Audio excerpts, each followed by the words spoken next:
Hello, this is Jordan. This video is being recorded on Friday afternoon, August 26th, 2022. Thank you so much for joining me today.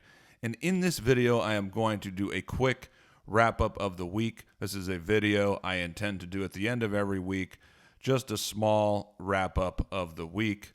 Nothing too extensive, just a quick and brief recap of what's going on, and especially technically in the market. So this is just going to be quick. I just have two charts looking at gold and silver, the daily charts. And obviously the end of the week was really rough. You know, we had Fed Chair Jerome Powell's comments that he's going to be more hawkish, that the market, has to be in for some more pain, the things of that nature. I don't follow the comments that closely. I watch the market. And what's very interesting is the market, with respect to the stock market, precious metals, obviously reacted significantly to those hawkish comments. However, if we look at the Fed funds futures, they barely moved. I mean, in terms of additional rate hike expectations, maybe they ticked higher just a tiny bit. So traders in the bond market weren't really buying what the Fed was saying. So that's just something important to keep in mind. With respect to Fed policy. So job owning, it's one thing they love doing because they don't want to actually have to tighten too significantly. We know the market is not going to be able to handle that much more tightening, and so therefore they have to do it through their words. And this was a great opportunity for them to do that. And, all that aside, looking at the technicals for gold and silver here in the daily charts, the recent rally into August, it started at the end of July. The rallies were pretty weak. My hope was that we could see gold at least get up to 1835, 1840, the 200-day moving average. That's been kind of a midpoint of this correction or downturn over the last 2 years. And so gold peaked out, I want to say around 1820. Had a bit of a rally, earlier this week. Today it was lost 1%, 1% plus. And so, looking at the chart, there has to be some concern that this is going to come down and retest 1675. I can't get that out of my mind right now. Now, the percentage figures there are the net spec percentage, net speculative percentage divided by the open interest in the COT. So it's one way to give a clean look over a long period of time. Nominally speaking, the net spec position is, I think it came in at around over 150,000 contracts. That was as of 3 days ago. So obviously if they, measured it today, it would be materially lower than that. But nevertheless, as of 3 days ago, the percentage or the figure as a percentage of open interest was around 33.8%.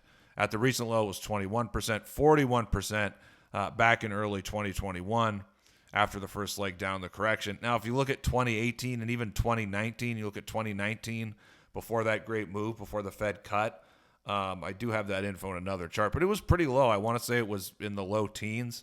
I mean, if you look at the low in 2016 and 2018, those were basically at zero. I mean, there was basically no or very, very little, if any. So that's another concern I have for gold. We don't know when the next bottom is going to come. Is it already in? Is it 1675 and, 20% for the net spec position? Is that good enough for this bottom? I don't know. It's hard to say. I mean, it might need to come down to 15, 10, or maybe even 5%. I don't know. But we're just looking at history and evaluating these potential scenarios. But in any case, it looks to me like 1675 is probably going to be retested. And we know that silver has been leading on the downside. Silver has been really struggling, underperforming gold. Really weak chart. As you can see, I mean, we know that gold wasn't able to rally up to 1835, 1840. Same thing for silver. Silver didn't even come close to 22, failed at 21. It's clearly in a downtrend. And, even though gold hasn't broken 1675, the rest of the sector is clearly in a downtrend. Now, some positives as we get into the stocks for a minute or two. one positive, at least today, is today you had the stock market was down quite a bit more than gold. So that was good to see. And if we're looking at the week as a whole, on the week as a whole, the S&P lost 4% this week. Gold lost less than 1% on the week. The miners, GDX and GDXJ, they only lost about 1.3, 1.4% on the week. So again, the S&P lost 4% on the week. So look, it's all going to come back to the stock market over the coming months. You know, worse economic data, worse news, stock market going lower. That is really good for precious metals. That's what we need to kick off a new and real bull market. So even if that drags down precious metals, that's still a good thing because it's going to lead to the Fed eventually pivoting and having to cut rates, and that's going to be what kickstarts a real bull market. So, yes, it was a difficult day today.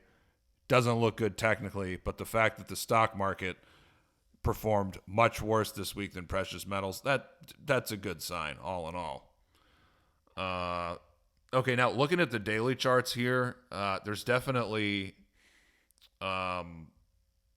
there's obviously a risk that the miners could make lower lows. I mean, just look at these charts. They're GDX, and the Huey looks pretty similar to GDX. I mean, they're just hanging above the July low, whereas GDXJ has a little bit more room, but not that much. It's interesting over the last month or two or recent weeks, GDXJ has actually been outperforming the larger miners. And who knows, maybe that could be a function of